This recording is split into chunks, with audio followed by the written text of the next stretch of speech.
Hi friends, ಎಲ್ಲರೂ ಹೇಗಿದ್ದೀರಾ friends? ಇದೊಂದು ಸೂಪರ್ ಆಗಿರುವಂತ ಕಮೆಂಟ್ ಅಂತ ಹೇಳ್ಬೋದು. ಯಾಕಂದ್ರೆ ತುಂಬಾ ಜನಕ್ಕೆ ಇದೊಂದು ಪ್ರಾಬ್ಲಮ್, ಸಣ್ಣ ಇರೋರಿಗೆ ಎಷ್ಟೇ ತಿಂದರೂ ಕೂಡ ಅವರು ದಪ್ಪನೇ ಆಗೋದಿಲ್ಲ.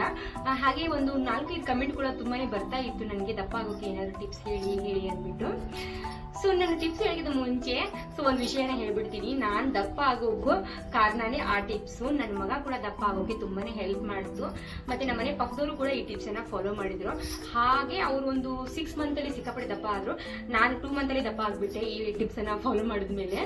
ಹಾಗಾಗಿ ಇವತ್ತು ನೀವು ದಪ್ಪ ಆಗ್ಬೇಕಂದ್ರೆ ನಿಮ್ಮ ಮಕ್ಕಳಿಂದ ಹಿಡಿದು ಚಿಕ್ಕವರಿಂದ ಹಿಡಿದು ದೊಡ್ಡವ್ರವರೆಗೂ ಈ ಟಿಪ್ಸ್ ಯೂಸ್ ಆಗುತ್ತೆ. ಸೊ ವಿಡಿಯೋನ ಎಲ್ಲಿ ಸ್ಕಿಪ್ ಮಾಡಿದ್ರೆ ಪೂರ್ತಿ ನೋಡಿ, ಖಂಡಿತ ನಿಮಗೆ ಇಷ್ಟ ಆಗುತ್ತೆ. ಫ್ರೆಂಡ್ಸ್, ನನ್ನ ಮಗ ಹುಟ್ಟಿದಾಗ ಕೇವಲ 1.5 kg ಇದ್ದ. ಅಂದ್ರೆ ಹುಟ್ಟಿದ ದಿನ ಏನಿದೆ ಅಲ್ವಾ, ಹುಟ್ಟಿದ ಕ್ಷಣ ಮಾತ್ರ 1.25 kg. 3 days ಆದ್ಮೇಲೆ ಅಂದ್ರೆ 1.5 kg ಅಂತ ಅಂದ್ಬಿಟ್ರು ಡಾಕ್ಟರು. ಸೊ ಅವನ್ನ ದಪ್ಪ ಮಾಡ್ಬೇಕು, ಅವನಿಗೆ ತುಂಬಾ ಚೆನ್ನಾಗಿ ಹೆಲ್ದಿ ಫುಡ್ ಅನ್ನ ಕೊಟ್ಟು ಅವನ ಒಂದ್ ರೀತಿಯಲ್ಲಿ ಗುಂಡಾಗಿ ಮಾಡ್ಬೇಕು ಅನ್ನಕ್ಕೆ ತುಂಬಾನೇ ಕಷ್ಟಪಟ್ಟಿದ್ದೀನಿ. ಸೊ ಕೆಲವರು ಅಂತ ಇದ್ರು, ಇವಳಿಗೆ ಮಾಡೋ ಕೆಲಸ ಇಲ್ಲ, ಯಾವಾಗ್ಲೂ ಮಗು ಊಟ ತಿನ್ನಿಸ್ತಾ ಇರ್ತಾರೆ, ಹಾಗೆ ಹೀಗೆ ಅಂತಿದ್ರು. ಸೊ ನನ್ನ ತಲೆಯಲ್ಲಿ ಸಿಕ್ಕಾಪಟ್ಟೆ ನನ್ನ ಮಗನ ಬಗ್ಗೆ ಕೇರ್ ಇತ್ತು. ಇನ್ನೊಂದೇನಪ್ಪಾ ಅಂದ್ರೆ, ನನ್ನ ಮಗ ಹುಟ್ಟಿದಾಗ ತುಂಬಾ ಜನ ಕಾಮಿಡಿ ಅದು ಇದು ಮಾಡ್ತಾ ಇರ್ತಿದ್ರು ಮಗನ್ನ ನೋಡಿ. ತುಂಬಾ ಸಣ್ಣ ನನ್ನ ಮಗನ ಕೈ ಇಟ್ಟಿದೇ ಕೈ ಇತ್ತು.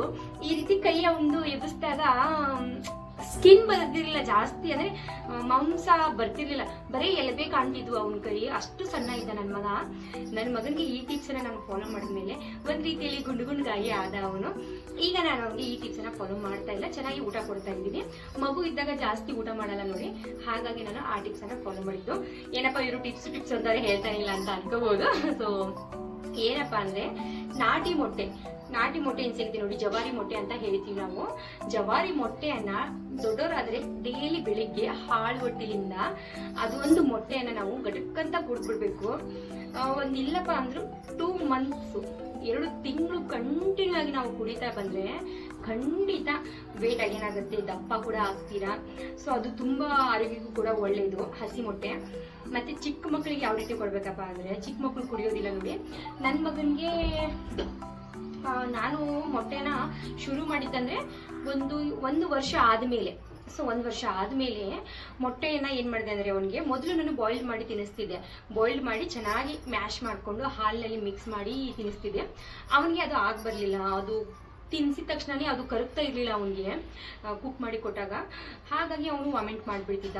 ಸೊ ಅದು ಬೇಡಪ್ಪ ಅಂದ್ಬಿಟ್ಟು ನಾನು ಹಸಿ ಮೊಟ್ಟೆನೆ ಬೆಳಿಗ್ಗೆ ಎದ್ದ ತಕ್ಷಣ ಮೊಟ್ಟೆನ ಒಡೆದ್ಬಿಟ್ಟು ಒಂದು ಗ್ಲಾಸಲ್ಲಿ ಹಾಕಿ ಅದಕ್ಕೆ ಸ್ವಲ್ಪ ಸಕ್ಕರೆ ಮತ್ತೆ ಹಾಲನ್ನ ಮಿಕ್ಸ್ ಮಾಡ್ತಿದ್ದೆ. ಚೆನ್ನಾಗಿ ಮಿಕ್ಸ್ ಮಾಡ್ಕೋತಿದ್ದೆ, ಅಂದ್ರೆ ಸಕ್ಕರೆ ಎಲ್ಲ ಕರಗಬೇಕು ಹಾಲ್ ಜೊತೆ ಅಂದ್ಬಿಟ್ಟು. ಕರಗಿಸ್ಬಿಟ್ಟು ಅವನ್ನ ಔಟ್ ಸೈಡ್ ಕರ್ಕೊಂಡು ಹೋಗಿ ಒಂದೊಂದೇ ಗುಟುಕು ಅದು ಇದು ಒಳ್ಳೆ ಅಂತಿದ್ದ. ಒಟ್ಟು ಅಷ್ಟು ಚುರುಗಿಟಾಗಿರಲ್ಲ ಅದು. ಒಂದೊಂದೇ ಗುಟುಕು ಅವನಿಗೆ ಕುಡಿಸ್ತಿದ್ದೆ. ಇಲ್ಲಪ್ಪ ಅಂದ್ರೆ ಒಂದು 2 years 1 year ಮೇಲೆ ಅನ್ಕೋದ್ವಿ. 1 year ಮೇಲೆ ನನಗೆ ನಾಟಿ ಮೊಟ್ಟೆ ಎಷ್ಟು ಸಿಗುತ್ತಲ್ಲ ಅಷ್ಟು ಒಂದು 4 days ಕುಡಿಸ್ತಿದ್ದೆ, ಮತ್ತೊಂದು 4 day ಬಿಡ್ತಿದ್ದೆ. ಹಾಗೆ ಸಿಕ್ಕಾಗ ಯಾವಾಗ ಸಿಗುತ್ತಿತ್ತಲ್ಲ ನನಗೆ ನಾಟಿ ಮೊಟ್ಟೆ, ಆವಾಗ ಕಂಟಿನ್ಯೂ ನನ್ನ ಮಗನಿಗೆ ನಾಟಿ ಮೊಟ್ಟೆ ಕುಡಿಸ್ತಿದ್ದೆ ನಾನು.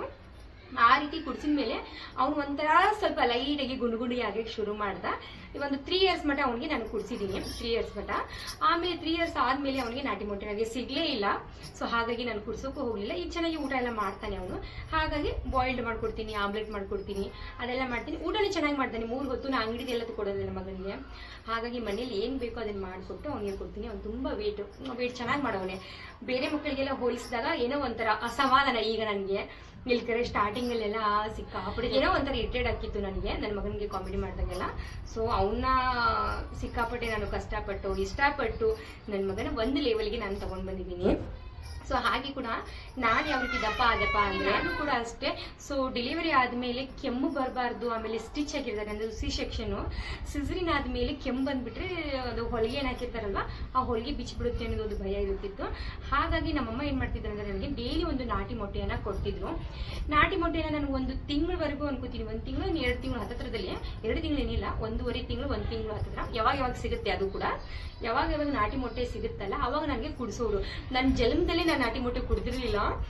ಸೊ ಆ ಟೈಮಲ್ಲಿ ನನ್ನ ಮಗನಿಗೆ ನನಗೋಸ್ಕರ ನಾನು ಕುಡಿಲೇಬೇಕಾಯಿತು. ಮೂಗು ಮುಚ್ಕೊಟ್ಬಿಟ್ಟು ಗಟ್ಟೆಂದ ಕುಡಿದು ಸಕ್ಕರೆಯನ್ನ ತಿಂದ್ಬಿಡ್ತಿದ್ದೆ. ಆ ರೀತಿ ಕುಡಿಯೋದ್ರಿಂದ ಒಂದೇ 1 ತಿಂಗಳಲ್ಲಿ ಸಿಕ್ಕಾಪಟ್ಟೆ ದಪ್ಪ ಕೂಡ ಆಗ್ಬಿಟ್ಟೆ ನಾನು. ಸಿಕ್ಕಾಪಟ್ಟೆ ದಪ್ಪ. ಆದ್ಮೇಲೆ ಇನ್ನೊಂದು ಏನಪ್ಪ ಗ್ಯಾರಂಟಿ ಆಯ್ತಂದ್ರೆ, ನನಗೆ ನಮ್ಮ ಮನೆ ಹತ್ರ ಇಲ್ಲಿ ಬೆಂಗಳೂರಲ್ಲೇ ನಮ್ಮ ಮನೆ ಹತ್ರ ಒಬ್ಬ ಹುಡುಗ ಇದ್ದ. ಸೊ ಇವನಿಲ್ಲಪ್ಪ ಅಂದ್ರೆ ಒಂದು 7th ಸ್ಟ್ಯಾಂಡರ್ಡ್ ಏನೋ ಇದ್ದ. ಸಿಕ್ಕಾಪಟ್ಟೆ ತೆಳ್ಳಗಂದ್ರೆ ಸಿಕ್ಕಾಪಟ್ಟೆ ತೆಳ್ಳಗಿದ್ದ ಅವನು ಒಂದು 2 ಮಂತ್ 3 ಮಂತ್ ಒಳಗೆ ಸಿಕ್ಕಾಪಟ್ಟೆ ದಪ್ಪ ಕೂಡ ಆದ. ನಾನು ಆಮೇಲೆ ಅವ್ರ ಅಜ್ಜಿ ಕೇಳಿದೆ, ಏನೋ ಇಷ್ಟು ಬೇಗನೆ ಇವನು ಗ್ರೋ ಆದ್ನಲ್ಲ, ಹಾಗೆ ಏನಾದ್ರು ಡಾಕ್ಟರ್ಗೆ ಸೇರಿ ಹಂಗೆ. ನನ್ನ ಮಗನು ಸಣ್ಣ ಇದ್ನಲ್ವಾ, ಹಾಗಾಗಿ ನಾನು ತುಂಬಾ ಕೇಳ್ತಿದ್ದೆ ಅವ್ರಿಗೆ ಏನ್ ಮಾಡ್ತೀರಿ ಅಂತಿಲ್ಲ, ಏನ್ ಕೊಡ್ತೀರಿ ಮಕ್ಕಳಿಗೆ ಅಂದ್ಬಿಟ್ಟು. ಆವಾಗ ಆ ಅಜ್ಜಿ ಕೂಡ ನನಗೆ ಹೇಳಿದ್ರು, ಇಲ್ಲ ನನ್ನ ಮೊಮ್ಮಗನಿಗೆ ನಾವು ಡೈಲಿ ಒಂದು ನಾಟಿ ಮೊಟ್ಟೆನ ಕೊಡ್ತಾ ಇದ್ದೀವಿ, ಹಾಗಾಗಿ ಅವನು ಸ್ವಲ್ಪ ಗುಂಡ್ಗೆ ಕಾಣ್ತಾ ಇದ್ದಾನೆ ಅಂದ್ಬಿಟ್ಟು. ಆವಾಗ ಇನ್ನೂ ಕನ್ಫರ್ಮ್ ಆಯಿತು ನನಗೆ. ಸೊ ನಾಟಿ ಮೊಟ್ಟೆ, ಹಸಿ ನಾಟಿ ಮೊಟ್ಟೆ ಕುಡಿಯೋದ್ರಿಂದ ಬೇಗನೆ ದಪ್ಪ ಆಗ್ಬೋದು ಅಂದ್ಬಿಟ್ಟು. ಸೊ ಏನಾದರೂ ಸಣ್ಣ ಇದ್ರೆ ಸೊ ಈ ಟಿಪ್ಸನ್ನು ಖಂಡಿತ ಫಾಲೋ ಮಾಡಿ. ಖಂಡಿತ 2 ಮಂತ್ ಒಳಗೆ ನೀವು ಗ್ರೋ ಆಗ್ತೀರಾ, ನೀವು ದಪ್ಪ ಆಗ್ತೀರಾ, ಅದು ಮಾತ್ರ 100% ಗ್ಯಾರಂಟಿ. ಡೈಲಿ ಒಂದು ನಾಟಿ ಮೊಟ್ಟೆಯನ್ನ ಹಾಳು ಹೊಟ್ಟೆಯಿಂದ, ಅಂದ್ರೆ ಎದ್ದ ತಕ್ಷಣ ಬ್ರಷ್ ಮಾಡ್ತೀರಲ್ವಾ, ಬ್ರಷ್ ಮಾಡಿದ್ಮೇಲೆ ನಾಟಿ ಮೊಟ್ಟೆನ ಕುಡಿದ್ಬಿಟ್ಟು ಒಂದು ½ an hour ಬಿಟ್ಟು ಟಿಫಿನ್ ಏನಾದರೂ ಮಾಡ್ಕೋಬಹುದು. ಬೇಗ ಅಂದ್ರೆ ಬೇಗನೆ ದಪ್ಪ ಆಗ್ತೀರಾ. ಸೊ ತುಂಬಾ ಜನ ಕಮೆಂಟ್ ಹಾಕ್ತಿರೋ ಕಾರಣಕ್ಕೆ ಈ ವಿಡಿಯೋನ ಮಾಡಿದ್ದು. ಮತ್ತೆ ಮತ್ತೊಂದು ವಿಡಿಯೋ ಜೊತೆ ಸಿಗ್ತೀನಿ. ಈ ವಿಡಿಯೋ ನೋಡೋದಕ್ಕೆ ಥ್ಯಾಂಕ್ ಯು ಸೊ ಮಚ್.